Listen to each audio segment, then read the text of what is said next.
Over the last 3 or 4 decades, there have been a number of wonderful gaming consoles released. They have a lot of fond memories tied to them, family and friends coming together.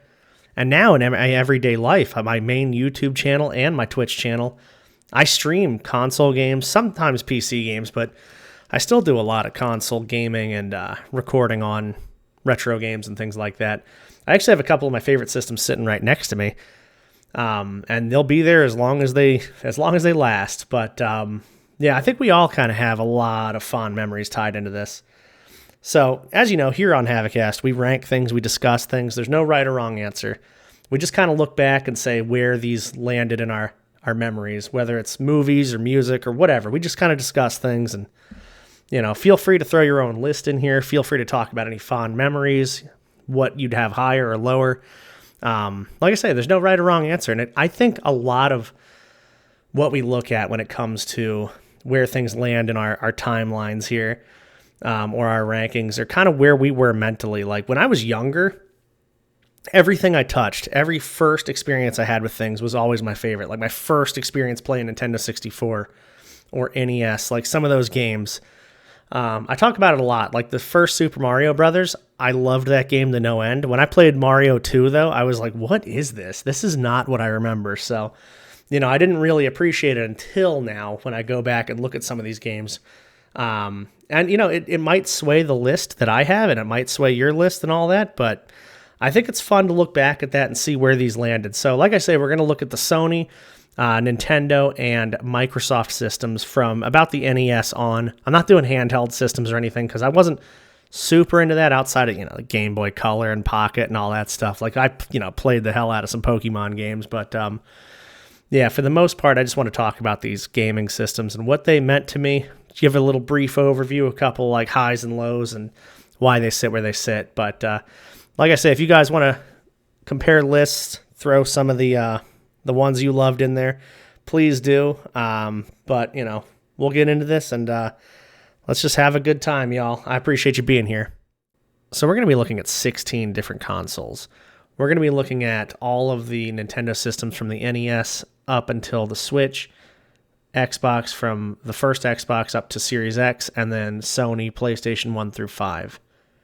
First on the list, we're going to go with the number 16, which is the Wii U, in my opinion.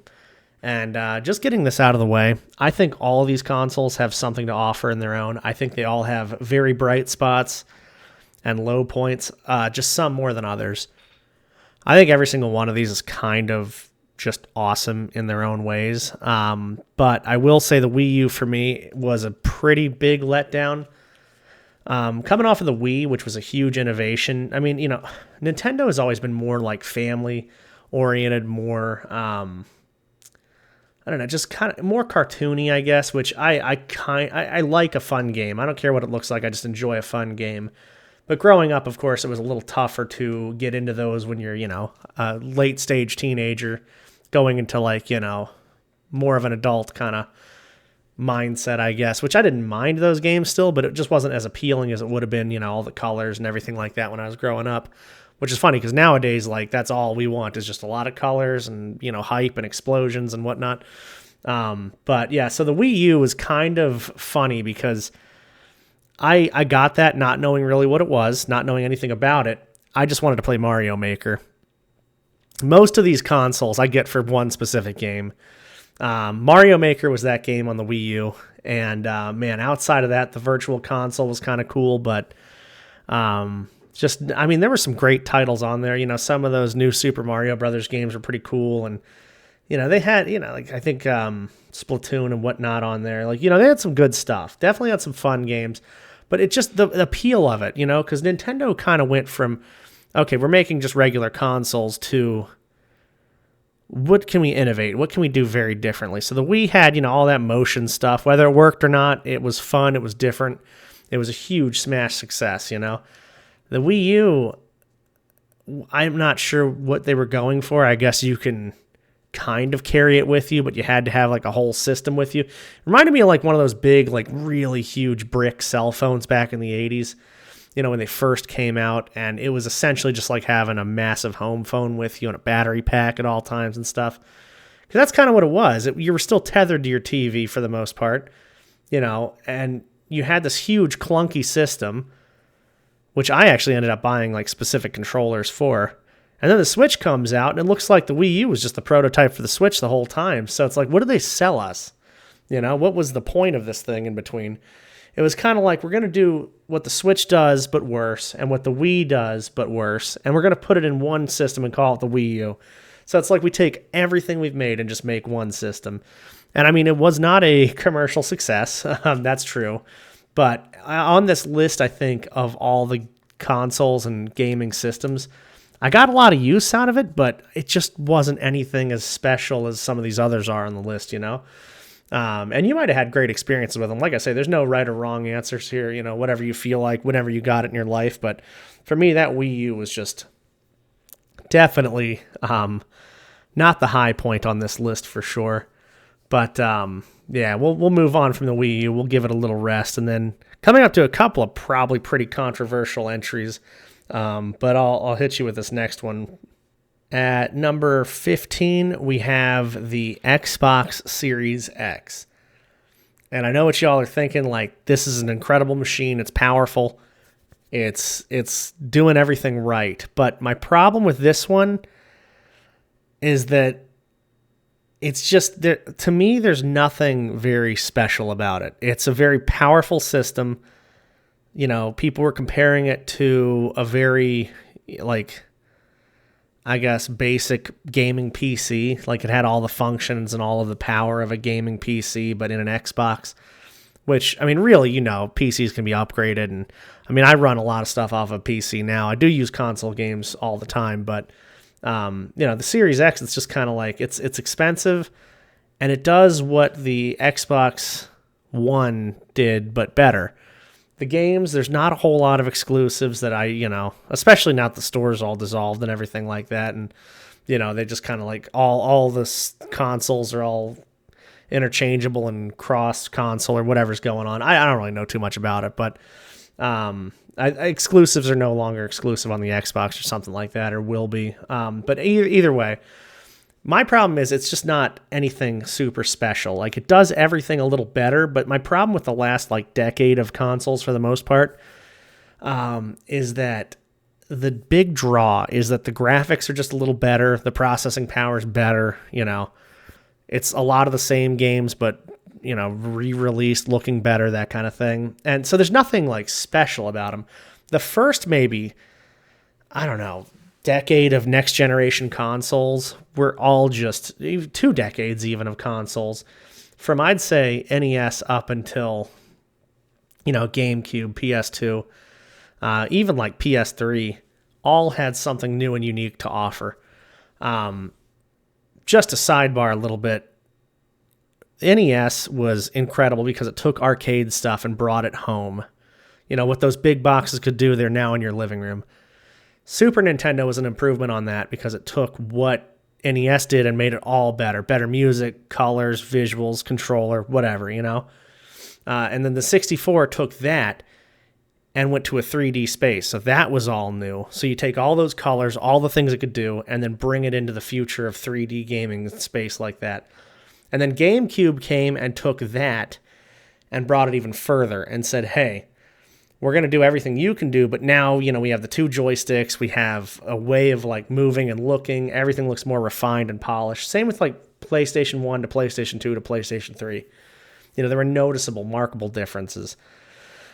With the Xbox Series X, though, it does not feel like that. It feels like everything runs a little smoother, a little better, and it handles things better, but there's no big difference. There's no soul with it, It's not like, and tell me I'm wrong, whatever, but I have not found anything super special with this latest generation of consoles in general.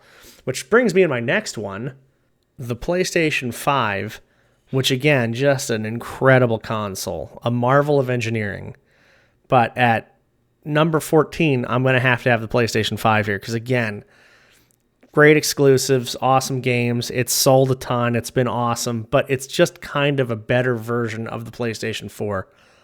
Now, you could argue that you would flip those around just because if it's PlayStation 4, it could do everything the PlayStation 4 does, but a lot better.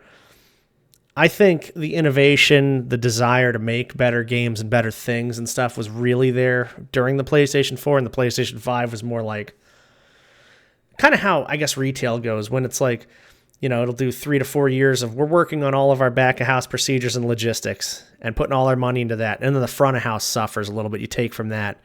And then, okay, well, now the front of house is so bad and our logistics are so good, we're going to just switch the funding to flow to front of house. And then the back of house slowly deteriorates again while front of house is being fully staffed and, looks great and all this stuff. It's the same way. I feel like Sony kind of did that where there was like, hey, let's put all of our effort into the software and the games and developing and just make some great titles and some awesome, unique, incredible things, great stories, great writing, great voice acting, the whole thing for the PlayStation 4. And then the PlayStation 5 comes out and it's like, we're going to keep that, but we're just going to make the hardware better now. So, I feel like there's a lot of great hardware. I feel like it lasts, it sounds good, it looks good, but I haven't personally seen a lot of those incredible. I mean, there's been great games, but I feel like the PlayStation 4 just had like cinematic, amazing titles, like Far Cry's, God of Wars, things like that. Like they were coming out, the Horizon series and all that. It's just like so many awesome things either originated or went to the next level there. And we're getting some of those on PlayStation 5. We're definitely getting some of those, but again, it's a soul thing. It's like, does it feel like it's its own unique thing? Does it feel like it's something that makes me go, oh my God, I need to have that? Because I haven't felt that way about a console in a while. And again, I think it's just because, like I say, it's tied to a lot of youth and memories and nostalgia and stuff like that. Like a 64, if I was given the chance to get a whole bunch of 64 games or an Xbox Series X and a whole bunch of Xbox games or a PlayStation 5 or whatever, I'd be like, dude, give me a cart full of the 64 games and let me just go down memory lane, NES titles I can't find anymore, load me up. I want those. So that might just be me, and again, that's when I grew up, I had those consoles, so that might just be my bias and everything like that. But number 14, we are sticking with PlayStation 5. It's a great console. Again, like I said, everything on this list I think is a great console. You could argue maybe not the Wii U, but for their own reasons and own fun and merit and everything, I think everything's got a pretty good space in this list. But yeah, we'll get into the next one, which will be the Nintendo Switch at spot 13. The Switch to me is so conflicting because it's a great idea. It's executed fairly well as far as application in everyday life. Not my favorite hardware though. The Joy-Cons are, in my opinion, set up incredibly small and weird. So, like, when I'm touching a Joy-Con, my thumb and hand just engulfs that thing. I mean, it is tiny. When it's on the controller, it's not right. Like, I need the Pro controller to feel like I'm holding a normal-sized controller, and it works a lot better that way. But there's still weird input sensitivity and lag and, like, hardware issues and things with it. I think the console itself, when you go into Virtual Console, I mean, you've seen... Like when I record stuff for YouTube, you just have a lot of space that's just, there's just a lot of dead space on there. And that might be a resolution issue or whatever from older games, but there's just a lot of things that are set up kind of weird. I don't like the button layout. There's a lot of tons of great games on there. I mean, they took Wii U and blew it out of the water. They said, we're going with everything. They got the great Zelda games, Breath of the Wild, Tears of the Kingdom, all that kind of stuff. They have just so many good, unique titles, and they brought out some heavy hitters again. There's Smash, there's Mario Kart, all that stuff. And it's all done better than it ever was on the Wii U. Mario Odyssey, I mean, that was a great game. Like, there's a lot of good stuff on there. I just think the hardware lets it down so much. But like I say, I'm torn because it works, in the airport. It works on an airplane. It works on a bus. You can take it wherever. You can have two players just rip apart a controller and use that. Like, I mean, there's so many cool applications to it. I just think for me personally, it's more of a gimmick that I don't use than it is useful to me. So I'd rather just have a console like GameCube, which is just, it's there.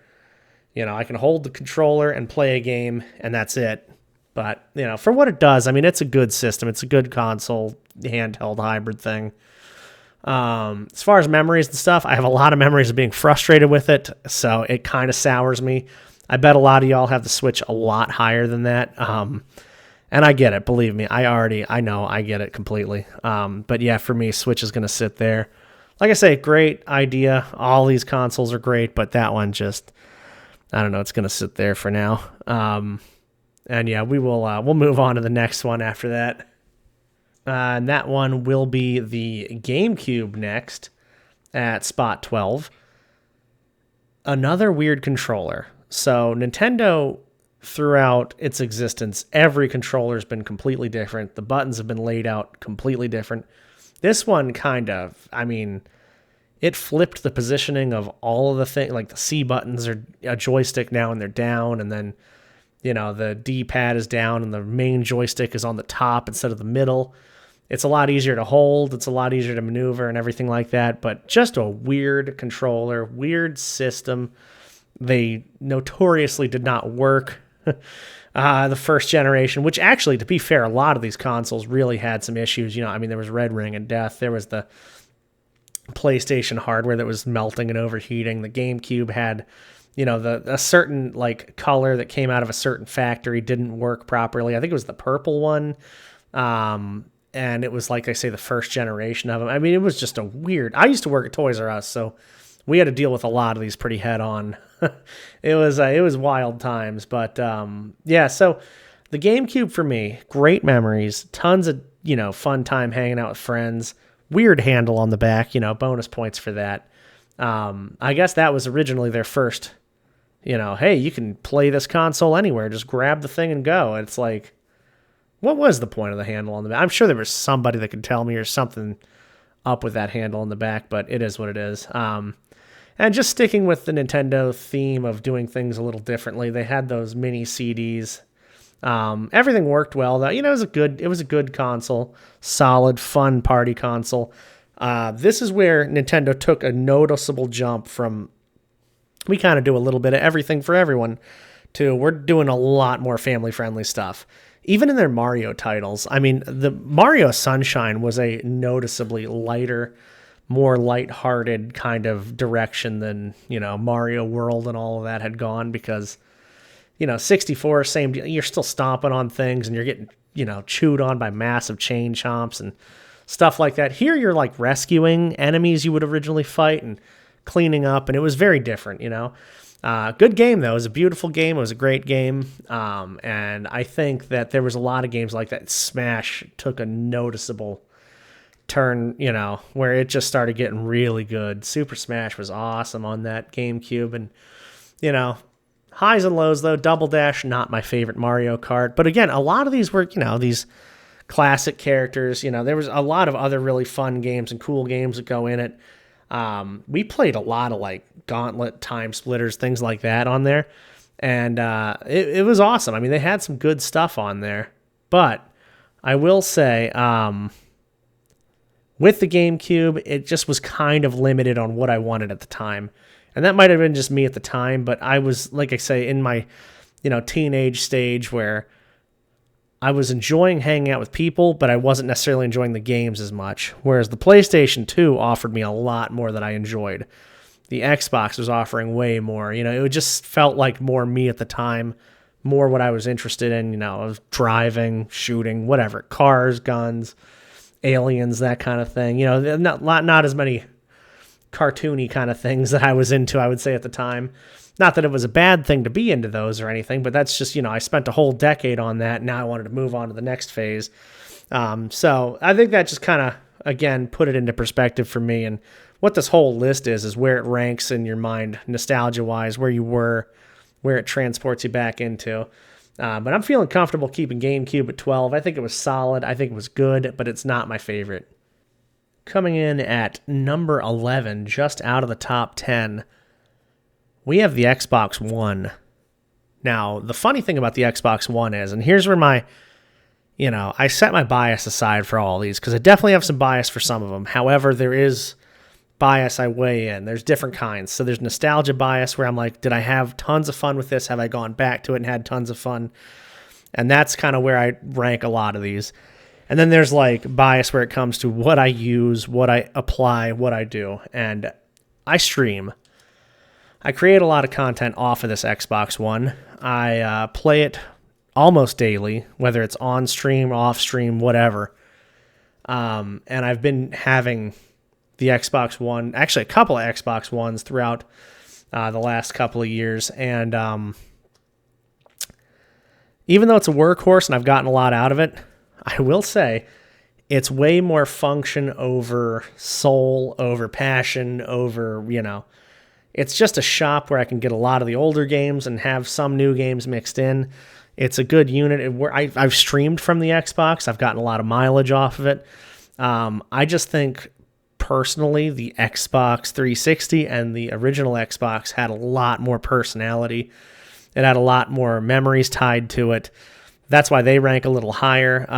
I do think it beats out the Xbox X just because, I know the Xbox X can do everything the One can better, but the One is the one I've been using forever, and I have no need to get the Xbox, especially with the PC. I mean, I throw a capture card on my PC and have the Xbox One going into it. I can play anything. I can play Doom 64 on it. I can play Apex. I can run whatever I want to run on it, but it does it fine. It does the job. It's a workhorse. Like I say, I use it daily. I'll be playing, these games that I'm playing on it, I can play on PC or really any system, but I just have an Xbox One and I feel comfortable on it. I like the controller. I like the layout. It feels good. I think, overall it's a solid system. It was a very good, I think as far as hardware goes, I think I had better luck with the Xbox One than its rival PlayStation 4. I think, personally, this generation, it kind of edged it out hardware-wise. Just it worked. It I didn't have it taken off every time I turned the thing on. Like, it just sounded good. It worked well. It was a nice, comfortable unit, It blows a little heat out every now and then, but, I mean, I have no complaints about this system at all. And like I say, I did the streaming on it. It's got a lot of fun apps and features. The store's great.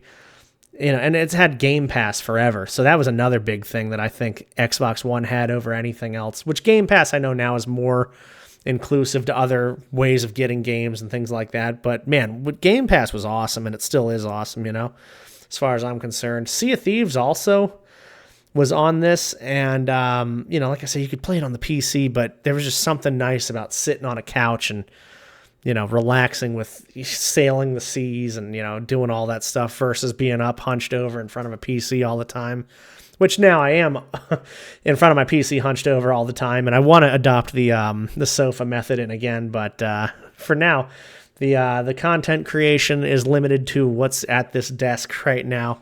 But those were some good times, and I have fond memories of the Xbox, Xbox parties and stuff, and all that other, you would come back home from work or whatever and just jump on and your buddies would be there. Like, that's good memories to me, And I think that kind of bias I do have. But as far as like the hardware bias, like it probably could be up way higher depending on how long I've used it and much I've used it, but I do want to be realistic about this, and I think just overall, especially with how I feel about consoles and unique games and things like that, it's got to be down here. It's got to be at 11. I think there's just so much better, so much more to offer. And number 10, so just hitting that top 10, a console that does have a lot more to offer, and that is the PS4. So like I say, the hardware, I think, overall, for the most part, Xbox One kind of had nailed down. And the PlayStation 4 is notorious for having several different issues and memes and jokes about it and stuff like that. But you cannot deny those games. The exclusives were so good. There's so many wonderful story games, such cinematic, beautifully written titles. I mean, you got, like I say, the Far Cry series and God of War was on there, Horizon and stuff. You have games that, the Final Fantasy series has always been incredible. Whether they're remastering it or they've had it out or whatever, it's just there's so many good titles on there. And it's sold really well, too. I mean, it's a very good selling system for a reason. It's something that a lot of people want and a lot of people are still glad they have. I can heavily respect it. I don't, it's not a workhorse system for me by any stretch of the imagination. But when I do play it, it's a unique experience that I can only have with that console. So for that, it definitely edges the Xbox One. Like I say, that I use daily. I mean, I use the Xbox One daily, but I don't get that same kind of experience, that same kind of like passion behind making the games that I did the PlayStation for. And also with the 4 versus the 5, like I was talking about earlier, I think the 5 just has solid hardware and it runs everything well. But the 4 was where they put their, their writers, their developers, everything was just full on for that system. And I think that's kind of where that one gets the edge. I'm not sure, how y'all are stacking up with this list, or, it's such a random list of game consoles. I know, like I say, there's no Sega systems in there because I never even touched a Sega system. And a lot of people love those Sega systems, so I get it. Hey, if y'all want to recommend me a great jumping point to get maybe a Sega system at some point down the road and mess around with some of that, I would definitely not be opposed to that. So feel free to throw that down in the comments if you want to. But we will move on from the PlayStation 4. Solid system, very good place in here, right about middle, overall. I should probably, what I should do? I should have like a tangible number system of why I think these, if I could equate it to numbering, like, hardware, games, nostalgia, replayability, like get a solid score going. That might be something fun to revisit, but I don't know. Either way, we'll move on to the next one. We'll save the ideas for next time, I guess. And at number 9, we will go with the original Xbox. Another one that had a lot of soul, an idea to possibly make some waves in a very saturated space at the time. Sony and Nintendo had already been so well established. I mean, Sony was still relatively new to the console game, but just absolutely destroying the competition. I mean, they were selling like crazy. I think it had a lot to do with the more mature themes to the systems. Like, they could have their family titles and their fun games, their sports games, that kind of thing, but they also had like, combat games, shooting games, like, stuff that I think a lot of teens were actually interested in. I mean, party games are fun, Nintendo's fun, but I think once the luster of the family-oriented game kind of, wore off, especially with the old consoles. I mean, GameCube's kind of competing with the 64 and the NES and that kind of thing. The 64 didn't sell particularly well. I mean, it did well. It was a great system in my opinion, but we're talking about the Super Nintendo selling just millions and millions of units, and people were looking at those games saying, like, this is what we need, like the side scrollers and, the colorful fun games, and this is enough. We don't need this to be a fully fleshed out, like, child's playroom, So the PlayStation 2 and the Xbox were direct competitors to the GameCube, and I think those two just blew GameCube away. Xbox was very, very well-rounded, although very unique and jarring kind of at the time. You're looking at that system and you say, well, there's a lot of weird games and new titles and things, but everything is fresh. So, like, there was a lot of platformers that kind of just started over. And a big game that really came out was Halo, of course. And boy, what a game changer Halo was on the Xbox. The whole console was just such a weird, just trip back in time to even think about it, because it was a strange space. For me personally, it was where I was kind of getting out of games for the most part, so I wasn't like looking at what was coming out. I wasn't looking at what was big. I was playing them if they were around or if I got a copy or something like that for Christmas, but the ones I had were the ones I played and the ones I enjoyed. It kind of brought me back in time already at that age. The nostalgia was already kicking in, but yeah, Xbox was a lot of fun for me. I remember playing some driving games on there. I remember playing, of course, Halo. I played a lot of that. I played a lot of just, all kinds of RoboCop was a game on there. Like, just weird stuff like that, I mean, and they weren't like bad games. It was just hard to market, such a new all-around thing. Because you're not just marketing, oh, it's a new console. It's a new just console in a space that already had established. Like, you just knew there was a new Mario game a couple years down the road. You knew there was a new, Final Fantasy game coming out at some point. But with Xbox, it's like, well, what is happening? What is new? What is coming out? Like, what does this mean? So it was very interesting, and it felt kind of more arcadey than some of the other ones, which I liked a lot. The controller was huge and uncomfortable. There were some hardware issues, but for the most part, I think it was a pretty solid system. But I will say it's right where it belongs, right in the middle. Don't really know what to make of it. Don't really have the most incredible memories, but not the worst memories either of it. It's just right there in the middle. It's just doing its thing. It's chilling. And we have arrived at number 8. This is basically directly in the middle, and I think it's the perfect console to put right in the middle, which is the PlayStation 3. I think that the PlayStation 3 was a very well-rounded console. I think it had awesome, unique titles. I think, it sold really well. I think the controller was handled well. And I'll talk about that in a second, but the PlayStation 3 was also very reliable. The hardware was good. I liked that system quite a bit. I loved playing so many of those games and just so many hours over and over playing these games. This is where re-releases and things started to kind of creep in. I think this system is where, okay, we have all these cool, unique games. We just started, Skyrim, I think, was one of the big ones that came out that I played a lot on the PlayStation 3. And Skyrim's been re-released 1,000 times, of course, but I think this console started the whole, we can re-release games, and they're going to be re-released here. And then moving forward, a lot of these games on this console will be re-released. So that just kind of shows what we had going there. We had the replayability, a nostalgia factor with a new console, but also down the road, you could think back to the PlayStation 3 and say, wow, this is where a lot of this stuff started, some of these wonderful games and these series and things like that happened. But like I said, just overall, it was just a solid unit of a game system. You could just have one of these in your house, play it whenever, wherever.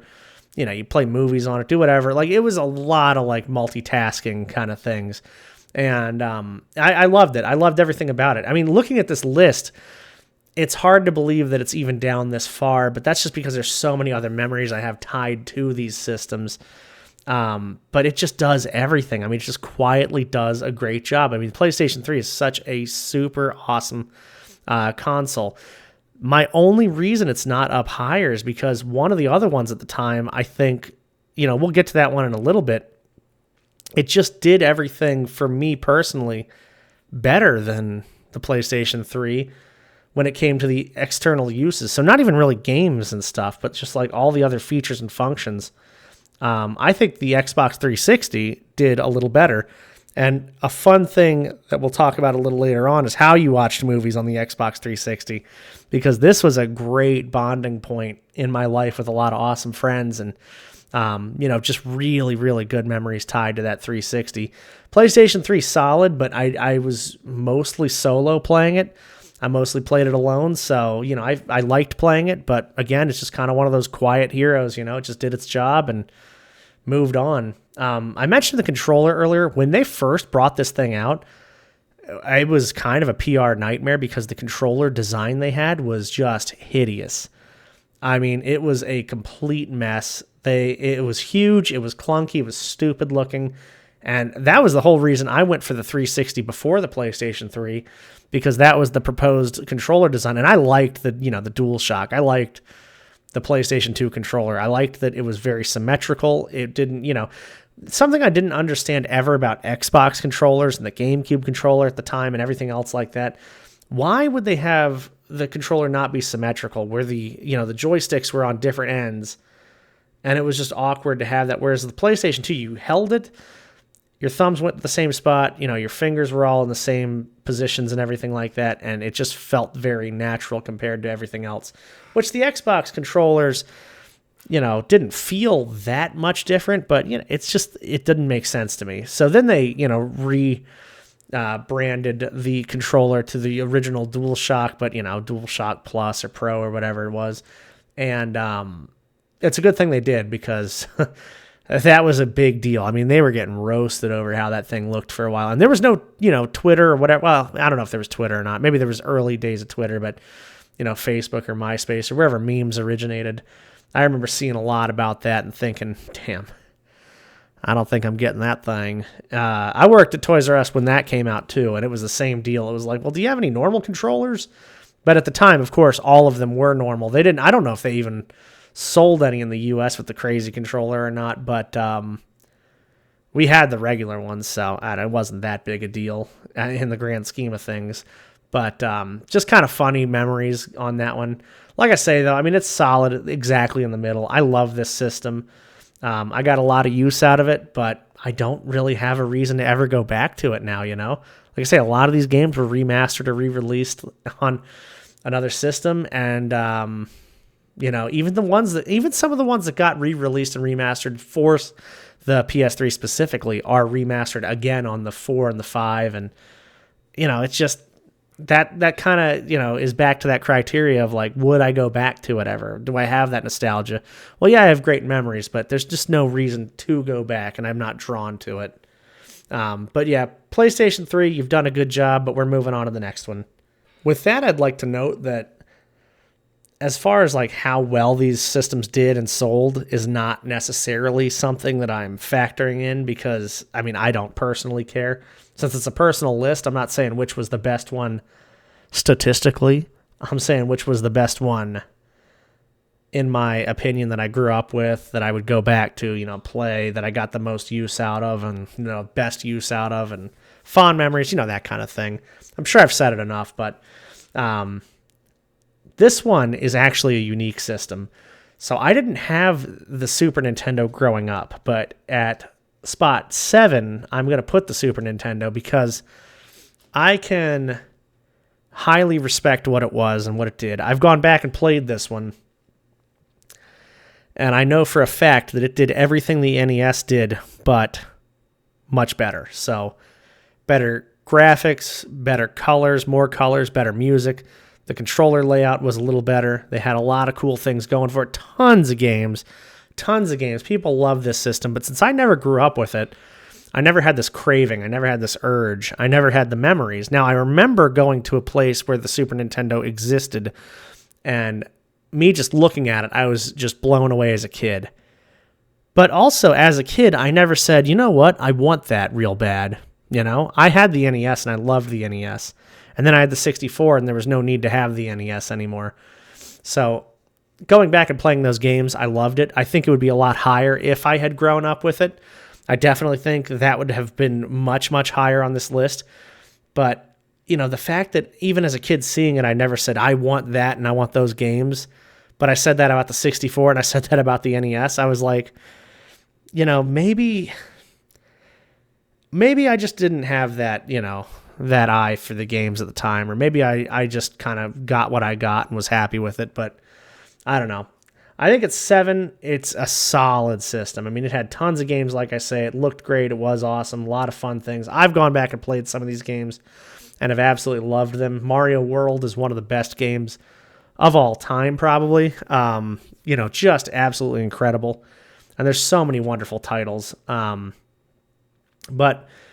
I think as far as the wow factor for me, NES blew my mind. So I saw that and I thought, wow, this is my imagination coming to life. Some of my favorite games of all time are on that console. And I played that with my family. Like, we rotated off playing like Dr. Mario, you know, 1 and 2 player on Super Mario Brothers. We would play, you know, Adventure Island together and stuff like that. Like, there were so many great titles on there that we played as a family. So that's another thing that kind of brings me back to it. We could not grab or afford a Super Nintendo, and then got the 64 when we finally could. So then as a kid, my imagination, again, running wild, I get this Nintendo 64, and now I'm all of a sudden in a 3D space. I mean, talk about colors and music and sound effects and voice lines and, you know, whatever. There was so much more that the 64 offered. I didn't even think about a Super Nintendo when I was younger. You know, it was just like, wow, I have my own, you know, relatively, you know, new system, shiny 64, and then also I have this NES that I can kind of go back to and go, oh yeah, this is my side-scrolling console, you know, when things get a little too tough in 3D land. So the Super Nintendo for me was just that unexplored territory. But again, going back to it, I see why. I like it a lot. I have nostalgia for games I never even played before, like Super Mario World. I get excited seeing the game system. So I think had I grown up with it, it would have been a lot higher on this very, very subjective list. But for now, I'm going to keep it right here. I mean, you know, it was a baller system, and I know some people are going to talk about it in the comments, and I respect it, honestly. If this is your number 1, 2, or 3 or whatever, like, I totally get it. I am not arguing that at all. We will move on to the next system, though, and that next system is the Wii. Now, I was not a massive fan of the Wii or how the Wii was kind of set up when it first came out, and I was selling these things again. I was at Toys R Us. And boy, it really was getting old hearing about the Wii and how people were waiting in line and trying to, steal stuff and get into the store and, beat the hell out of people for their Wii. Which is hilarious because, I mean, there were stories like that when the Switch came out. So it's like, does anybody, I don't know, I guess it's every other system because, the Wii U was not like that. And then the Wii was, the Switch was, but the Wii U was not. So I don't know, I guess they take a console off and, have the hype die down in between. But the Wii was wild when it came out. Revolutionary. My mom got one. And this is where this, higher level, I had this, brain flip, this revelation. My mom got one, and we played it. We all played it as a family. We enjoyed watching those games, and it was just the best time. The Wii Sports alone, talk about just one of the most underrated things in the world. You could just have people together and life was unbelievable. If you're in your teens or, younger, you're with your family, you're hanging out, you're just bonding, you're having a good time. You could go bowling and didn't even have to go to a bowling alley, just stuff like that, right? You get into your 20s, you're in your college years or whatever. And then you all of a sudden have a Wii, and it's like, okay, I get this is a, classic family system or whatever, but you got Smash on there, you can play with your friends. You have, Wii Sports again, you could do drinking games and whatever. I mean, it's just like, it was the craziest, just biggest phenomenon, and with good reason. I mean, it was motion capture that actually kind of worked. It wasn't great, but, it kind of destroyed some of the mainline titles, like some of the, the Zelda games and the things like where you're supposed to be swinging your sword and it doesn't work properly. Like, you felt immersed at times, but you also looked kind of ridiculous and you didn't really care. You just enjoyed the system. You enjoyed yourself. It did what it wanted to do. It had a good time. I hated the control layout. I'm glad they offered regular controllers for it, but I never liked the remote and the nunchuck and any of that stuff. It just felt really odd. But when you're doing the motion stuff, you don't know or care, right? So, I enjoyed it. I got a lot of mileage out of that system. Again, great just family moments and memories with that thing.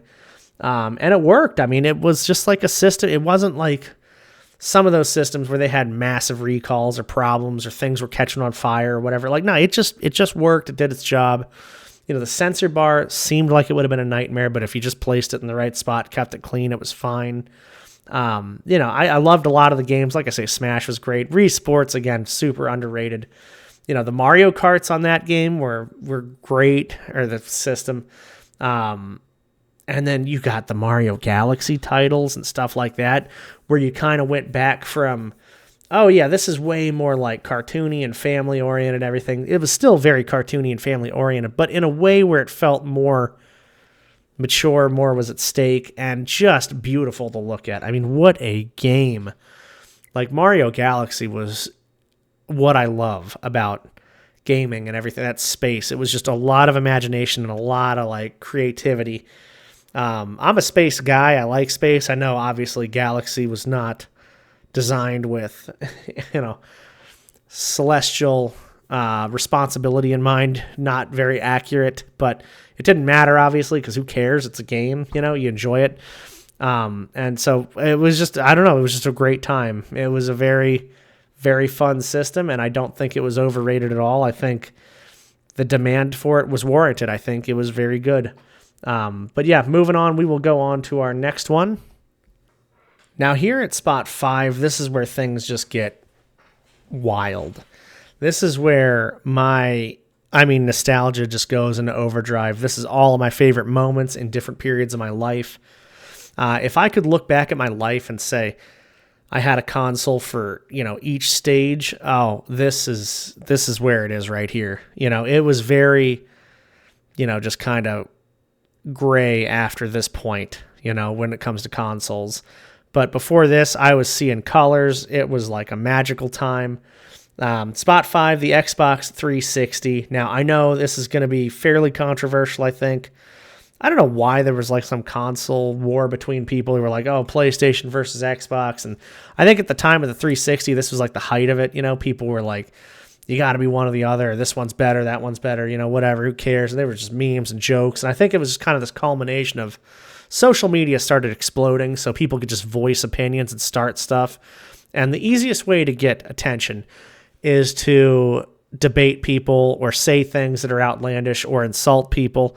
Because I think a lot of people are more likely to leave a bad review or fight for their opinion or their belief versus agree with somebody or leave something nice or say something good about somebody. It's just less likely for the positivity to flow for some reason than it is, people to get up in arms. So that's kind of what was happening at the time.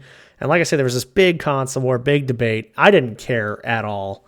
I had a PlayStation 3 and a 360. I still have both of them too. But the 360 for me, man, I got miles and miles out of that. I hung out with some of my best friends. To this day, I have them still from the 360 days. The 360 had great features. It had, it was so unreliable. The PlayStation 3, like I said, was a workhorse. It just shut up and did its job. It did everything that you needed it to do. But the Xbox, the browsing features were great. The layout of it was awesome. They had a lot of cool features. So I could watch movies on both. But you could actually watch movies in a party on Xbox, and your party could watch the movies too. You could watch Netflix on the Xbox, and your party could watch Netflix with you too. It was crazy, and it was so fun because we would have a bunch of people. If we didn't feel like playing games and we just wanted to hang out, put on a freaking movie anywhere. Like my friends across state lines, my friends that were, maybe, home from work and didn't feel like doing anything, but just wanted to hang out. My friends that were up all night, we could all just jump in and out of an Xbox party, watch a movie or hang out and just be with each other. And those were some incredible memories, not to mention the fact that Modern Warfare 2 was just insane. I mean, we had some of the best times on that game. So many friends wanted to jump in there and play that. Ground War was huge.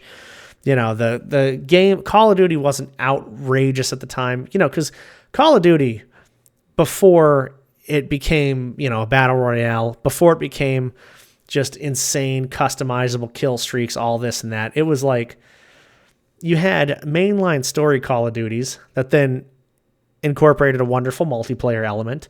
And that multiplayer around Black Ops 1 and the first Modern Warfare 2, it had enough diversity with your, customizations, but not too overwhelming, not too crazy. The perk system was great. It was just in its sweet spot at that time. And all of that at the time when I was in my teens and my friends were, we were in high school and coming out of high school and, we had just jobs that we wanted to blow off some steam and hang out. And it was just a great way to get together and do stuff. It's not like we could go to a bar. I mean, we weren't old enough to get into bars or anything. So, what do you do? You got to come together. And that was just the come together campfire, the modern age campfire. You know what I mean? It was like that place that just kind of brought us all together. So I forever will have respect and admiration for that system and what it has done for me. There were a couple of exclusive titles on there, but anything you got on the 360, you could get anywhere else. It was just those extra features that really kind of sentimentally brought it over the edge for me, and I really liked it. I really liked it for that. It worked when it needed to work, and I was happy playing it and using it. So, salute to the Xbox 360. You are my number 5 console of all time, and I appreciate you very, very much. But yeah, we will move on to the next one. Here we have the Nintendo Entertainment System. We're going to put this at spot 4. The NES was just my first memories in general. And for me, that is a heavy hitter. They had a lot of wonderful titles on there, a lot of incredible games, tons of games. They've actually been Nintendo hasn't themselves, but there's been just private developers and people that kind of make games and cartridges for these every now and then to this day, just to throw something fun and nostalgic out there. It doesn't happen often, but it has happened. And it's just one of those things that keeps coming back. You'll get different redesigns, or like the 100 best NES games in one, for $60 or something at Christmas. And it's just one of the coolest systems. I mean, they took an entire arcade box and shrunk it down into that. They brought gaming, like mainstream gaming, into the house. And there were game systems for decades before this, but it was Pong. It was, black and white. It was green. It was not like... This brought a different element to there was Tecmo Bowl. There was the Mario games. And the Mario games were they all were so unique and wild. Mario 2, Mario 1, Mario 3 was just... what a game. What an incredible game. It was one of the best, another one. It was kind of the precursor to how Mario World took everything and made it a little better. But, Mario 3 had such a soul and passion behind it. And then Adventure Island 3, one of my favorite games of all time. It was just such a beautiful system. And the fact that I grew up on this, my parents had this, and then I just kind of, like I say, my memories, we have home movies and me playing this with family members I haven't even seen since then, So there's just so much nostalgia tied to this. It was such a great system, so simple, but yet so powerful. And it might not be the most appealing system, and people watching this might not have even grown up on it, but what a beautiful all-around thing, It was just, it always reminds me of times that were simpler, not just in the world, but in myself as well, where I wake up and the first thing I think about is, hey, I could go play this Mario game, Or I wonder if I could play this with my mom or my dad right now, like Dr. Mario, whatever. And it's just like that. Those are the kind of thoughts we used to have, right? Especially with gaming. And now it's a completely different thing, I'm looking for the next thing to record and the next thing I can share with a million random people. But,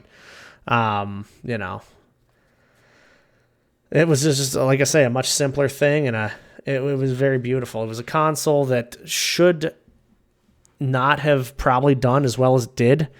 I think the NES itself kind of brought gaming back to life too. So the console means a lot more to the industry than a lot of these other consoles too. And, I just think salute and credit where credit's due for me and for gaming in general. I really do appreciate the NES, and I will forever have a soft spot in my heart for that. I want to get a new one. I don't have one. My mom has hers. I don't have one. But yeah, one of these days. Anyway, we'll move on to the next one.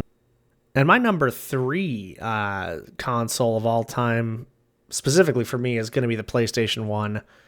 I love this system. I don't think it is like the Nintendo Entertainment System or the Xbox 360 in the fact that I didn't spend countless hours playing this. I didn't look back at a time in my life and say, oh yeah, that was those 5 to 6 years, or that was that, 10-year span or whatever. But I have a ton of respect and admiration for what they did with that system. They sold a ton, which I know doesn't really factor into this list. I couldn't care less about stats and things like that. But, it just kind of made a splash right away, and there was hype around it, and I was hyped about it. And then there were so many games that were, hyped on it too, and it was just a really cool system. I thought it was great because it was the 64, but more mature. And I think they took that more mature route because it was essentially like one or the other. Sega was still there hanging on, doing their thing. They had some good stuff. I was just never a Sega guy, but for me, it was one or the other between the 64 and the PlayStation 1. And we had a 64 as a family, but that PlayStation 1, when you got a chance to play that, it was just one of those where you could be transported into a whole different world. And it was really, really cool because, some of those games you played on the 64, you could get the full experience on the PlayStation 1. The discs, they were formatted differently, of course, so you could actually play a lot more of a game on it. It wasn't as limited as the 64 cartridges were. But the PlayStation 1 had its own hardware limitations when it came to the controllers. I know they brought out some joystick versions later on, but most of the games were formatted just to be used with the first version of the PlayStation controller, and it just was not as appealing as joystick play, although in the 3D space it felt a little better. But both Nintendo and Sony had no idea what they were really doing when it came to the control layout and the 3D space. So very interesting, unique system that kind of paved the way for everything else. Now, I think this is an incredible prototype, paved the way kind of system. And my top two, obviously, y'all know what they are already, but it's hard to put, the PlayStation 1 up at the top two spots when, I want to say 15 years of my life was dedicated to the top two systems, easy. And just moments, memories, everything I could ever ask for and expect were, kind of tied to those systems. We'll talk about the next one here in the list. But PlayStation 1, solid showing, solid entry, tons of soul, tons of meaning behind their games. And to come in and just disrupt the whole space the way they did and do it in a huge way, it's not just me saying it. A lot of people probably thought that exact same thing and can look back on that system. It's one of those systems, too, that I don't own and never owned personally, but would love to own. Like Super Nintendo, I'm okay if I get one or not get one, whatever, I would have fun with it. But the PlayStation 1, if I could go back and grab one of those, I would do it. The only reason I even know a lot of these PlayStation 1 games is because the PlayStation 2 was backwards compatible, and I played a lot of PlayStation 1 games on the 2, which kind of leads me to talking about the next console on this list, and that is going to be the PlayStation 2 in our number 2 spot. I love the PlayStation 2. It is, one of, I think it's the leaps and bounds number 2 above any of the rest. I think my 1 and 2 spot are so much higher than all the other consoles. Like I say, I would say 10 to 15 years of my life was spent on the PlayStation 2 and the Nintendo 64. But it was every game I touched on the PlayStation 2 was awesome. You could play DVDs on there. It was backwards compatible with the PlayStation 1. So it just came out with the perfect controller, with the perfect everything. It was just such a fantastic system. Hours of fun with friends, playing games like Soldier of Fortune, and we played, Final Fantasies. Oh my God, Final Fantasy X on that system was incredible. We played Gauntlet's Dark Legacy on that too. We actually we had Gauntlet on GameCube and the PlayStation 2, and depending on whose house you were at, that's what you were going to play, But there was games like underground stuff, even like Motor Mayhem and Thunder Tanks and like weird stuff like that nobody heard of. There was Twisted Metal, I believe, on the PlayStation 2, I think. Just countless wonderful games, countless fun games to play with your friends. You could play solo games. I played Final Fantasy XI online for a year straight, of my life. And I'm talking 365, hours and hours on end every day. It was an obsession. It brought social gaming. It kind of was a precursor to what I do on Twitch and YouTube now. I love to make friends. I love to meet people. I love to hang out. I love the social aspect of gaming. And, making friends and having the friends list and, your groups of buddies on Final Fantasy XI, logging in and just seeing who was where and what was going on. And it just felt like a real community for the first time, and it was such an early thing, too, for the PlayStation 2 to have that. So I'll just have tons of memories. Things I was not a fan of was just it had the 2 control spots and you had to buy the accessories. This is kind of where games started to be on and off. Different consoles did this at different times. The PlayStation 2 was your accessory system in the Sony category. You had to have all kinds of different memory cards because none of them were powerful enough to hold on to all of your files, of course. The Dynasty Warriors series was great, but like I say, it took up a lot of space when it came to memory. So if you had a couple of good runs and a couple of characters you were building, your memory card fills up very, very fast with those. The multi-tap, you had to buy an additional thing to play with more people, but it was worth it because the system was just incredible. Speaking of Final Fantasy XI, though, the HDD, that hard disk drive thing on the back with the Ethernet adapter, same deal. I'll tell you a couple of hidden gems on the PlayStation 2 that I loved. SOCOM 1 and 2, some of the best tactical shooter games I've ever played in my life. They don't make anything like that anymore. Rainbow Six is close, I guess. But, even that game, a lot of people just kind of go rogue and treat it like it's search and destroy on Call of Duty. SOCOM, the stakes were high. People played as teams. It's where the first instances I saw of like having groups or clans came out where, you would like practice as a squad and roll, and compete and stuff like that. First ever instance I saw that, and it was awesome. I loved every second of it. God, it was fun. But, those are great memories in my number 2 spot. We're going to move on to that big old number 1 spot now, and I know this is probably fairly controversial because mixed reviews for the 64, but I loved it. I loved every second of the Nintendo 64. I was excited. I was young when I got it. I was excited. It was the best Christmas ever. It was like, when you see those videos of the kids getting all excited and yelling and going crazy when they had a 64, I will never forget that feeling of opening that box and having no idea what was inside, and it was a Nintendo 64. Oh, Super Mario, Mario Kart, like all of that stuff. Every game on there was so special. And it came in a box, It wasn't like you just went and bought a CD case or something. I mean, it came in a box. You had to unwrap every single time, all kinds of useless stuff in there. That was, oh, this is how you turn it on. It's like, yeah, it says that in every game manual. And we know it's got 2 buttons on it. Like, come on. But it's just so funny because those cartridges, there's just something about putting a cartridge in where you feel like you're in control, Controller was the stupidest thing in the world. One of the worst designed controllers ever. I had no idea. I remember trying to grab like as much of the controller as possible with my stupid tiny kid hands and couldn't do it, of course. But, every game, I have like 40 of them sitting right next to me, but it's like you got Star Fox 64, like I say, Mario Kart, Mario, Banjo-Kazooie, and Tooie, Vigilante, that whole series, the Battle Tank series.